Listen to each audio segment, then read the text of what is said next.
இளம் மாவட்டமாக அறியப்படும் அரியலூர் மாவட்டம் உருவாகி 18 ஆண்டுகள் நிறைவடைந்து 19ஆம் ஆண்டில் நுழைந்துள்ளது. நிர்வாக காரணங்களுக்காக பிரிக்கப்பட்ட இந்த மாவட்டம் வளர்ச்சி அடைந்ததா இல்லையா என்பது குறித்து விவரிக்கிறது இந்த குறுந்தொகுப்பு. அரியலூர் பகுதி மக்களின் பல ஆண்டுகால போராட்டத்திற்கு பிறகு 2001ஆம் ஆண்டு அப்போதைய முதலமைச்சர் கருணாநிதியால் தனி மாவட்டமாக உருவானது அரியலூர். அரியலூர் மாவட்டம் ஒரு மிகப்பெரிய வளர்ச்சியை கண்டு கொண்டிருக்கிறது.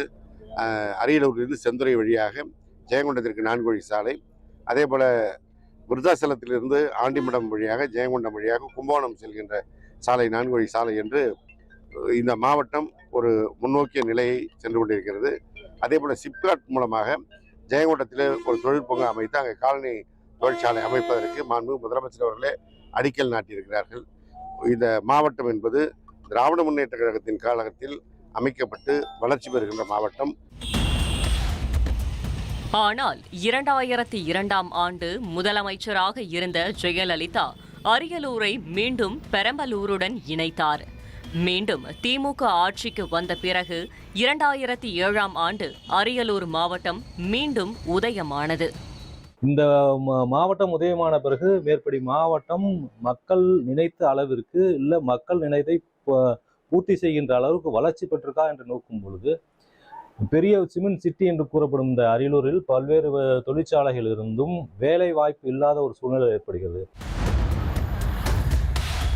இதன் பிறகு ஆட்சியர் அலுவலகம், மாவட்ட காவல்துறை கண்காணிப்பாளர் அலுவலகம், மருத்துவக் கல்லூரி உள்ளிட்ட நிர்வாக வசதிகள் ஏற்படுத்தி கொடுத்திருந்தாலும் வேலைவாய்ப்பு உள்ளிட்டவற்றில் அரியலூர் மாவட்டம் இன்னும் முழுமை அடையவில்லை என வருத்தம் தெரிவிக்கின்றனர் அரியலூர் மக்கள்.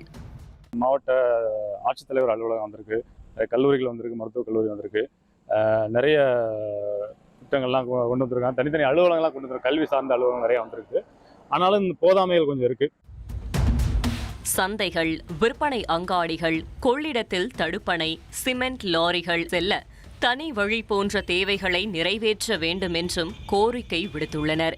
ஆளுங்கட்சி எம்எல்ஏ வந்தாங்கன்னா நல்லா இருக்கும். இது கூட்டணி கட்சி எம்எல்ஏ வந்ததுனால அவர் சட்டசபையில் பேசுகிறாரா பேசலையாங்கிறத எங்களால் சரியான ஊரடிக்க முடியல. அவர் என்ன சாதனை செஞ்சாருன்னு கூட எங்களால் சொல்ல முடியல. இது ஒன்றுங்க. அதே மாதிரி சிப்காட் ஒரு இது தொழிற்பேட்டை நாங்கள் ஒரு 18 வருஷம் முன்னாடி அந்த சிப்காட் இன்னைக்கு ஒதுக்கப்பட்டிருந்து அரியலூரில் 10 ஃபேக்ட்ரி இருக்குது. அந்த 10 ஃபேக்ட்ரிலையும் ஒரு